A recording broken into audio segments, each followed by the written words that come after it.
မင်းကလေးဟာဘတ်စကားပေါ်တက်ပြီးတာနဲ့သူ့မစီကိုအမျိုးသားတယောက်ရောက်လာပြီးခါးကိုဓာတ်ထောက်ကအတန်မထွက်နဲ့မဟုတ်ရင်ငါတည်တဲ့အခါနင့်ကိုပါတခါတည်းခေါ်သွားရလိမ့်မယ်လို့ဆိုပါတယ်။လူမိုက်တွေကားပေါ်တက်လာတာကိုမြင်တော့အသက်ရှင်ဖို့အတွက်မင်းကလေးဟာသူခိုင်းတာကိုအလိုက်တင်လှုပ်ဆောင်ခဲ့ရပါတယ်။ဒါပေမဲ့ဒီလောက်ရက်ကသူမရဲ့ဘဝတစ်ခုလုံးကိုပြောင်းလဲစေလိမ့်မယ်လို့သူမမသိခဲ့ပါဘူး။ထို့အချိန်မှာရက်ဆက်တဲ့လူမိုက်တွေဟာစာလောင်နေတဲ့ဝန်ပလီတွေလိုလိုက်လံရှာဖွေနေပြီးမကြခင်မှာပဲလူမိုက်ကောင်းဆောင်ကထောက်နားမှာထိုင်နေတဲ့မင်းကလေးကိုတတိထားမိသွားကဘေးနားကအမျိုးသားရဲ့ခေါင်းကိုမောခိုင်းလိုက်ပါတယ်။ထို့မျိုးသားကတော့ဒဏ်ရာတွေနဲ့တတိလက်လူနီးပါဖြစ်နေတာပါ။လူမိုက်ကောင်းဆောင်ကတန်တရားနဲ့ထိုလူရဲ့ကော်လာကိုဆွဲလန့်ကြည့်လိုက်တဲ့အခါတကူလုံးမှာကြောက်စရာကောင်းတဲ့အနီးဆက်တွေပြည့်နေတာကိုတွေ့လိုက်ရပါတယ်။ဒါကူးဆက်တက်တာလားလို့မေးပြီးလူမိုက်ကောင်းဆောင်ကကန်ဆိုးမှုတွေနဲ့မကြုံကျင်တာကြောင့်သူ့တပည့်တွေကိုခေါ်ပြီးကားပေါ်ကအမြန်ဆင်းသွားပါတယ်။အနီးကင်းသွားတဲ့အခါအမျိုးသားကဘာဖြစ်တာလဲလို့မေးတော့မင်းကလေးကဓမ္မတဲ့တဲ့အမှုန့်တွေဖြန်းထားတာလို့ပြောရင်းစကားမဆုံးခင်မှာပဲထိုမျိုးသားဟာဆေးရှိန်ကြောင့်မူးမေ့သွားပါတယ်။ကားကရောက်တဲ့အခါမင်းကလေးကထွက်သွားဖို့ပြင်ပေမဲ့ကားဆရာကဒီပြဿနာကိုတခါတည်းခေါ်သွားဖို့တားပါတယ်။တနာတက်တဲ့မင်းကလေးဟာတတိလစ်နေတဲ့အမျိုးသားကိုကြည့်ပြီးစိတ်မကောင်းဖြစ်ကသုံးပေးဆိုင်ကငှားပြီးခေါ်သွားခဲ့ပါတယ်။သူမဟာကျေးလက်မှာအလုပ်ကြိုးစားပြီး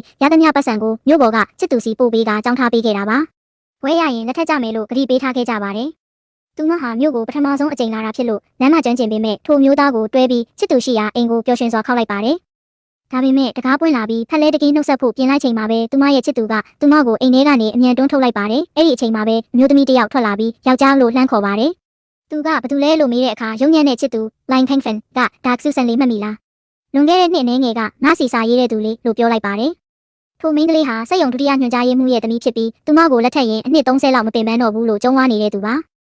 သူမရဲ့ချစ်သူကလည်းမင်းကလေးကိုမျက်နှာပြောင်တိုက်ပြီးငါတို့ကြားမှာဘာပတ်သက်မှုမှမရှိဘူးအခုပဲလမ်းခွဲမယ်လို့ပြောလိုက်ပါတယ်မင်းကလေးဟာမိုးကြိုးပစ်ခံရတယ်လို့ခံစားလိုက်ရပြီးသူကြောင့်တက်ဖို့ထောက်ပံ့ခဲ့တဲ့ပတ်စံတွေကိုပြန်ပေးဖို့တောင်းဆိုပါတယ်အစာပိုင်းမှာညင်းပေမဲ့စက်ရုံမှာသွားပြီးဖွင့်ချမယ်လို့ချင်းချောက်လိုက်တဲ့အခါမှာတော့ကြောက်သွားပြီးပတ်စံတွေကိုမင်းကလေးရဲ့မျက်နှာတက်တဲ့ကိုပြစ်ပေါက်ကတကားပိတ်သွားပါတယ်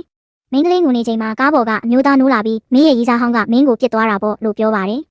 မင်းကလေးကသူ့ကိုထွက်သွားဖို့ပြောပေမဲ့အမျိုးသားကသူမကိုရင်ခွင်ထဲဆွဲသွင်းလိုက်ပါတယ်မင်းကလေးဟာသူ့ကိုဟိုတယ်ကိုခေါ်သွားပြီးစေပညာဗဟုသုတနဲ့ဒဏ်ရာကိုကုပေးပါတယ်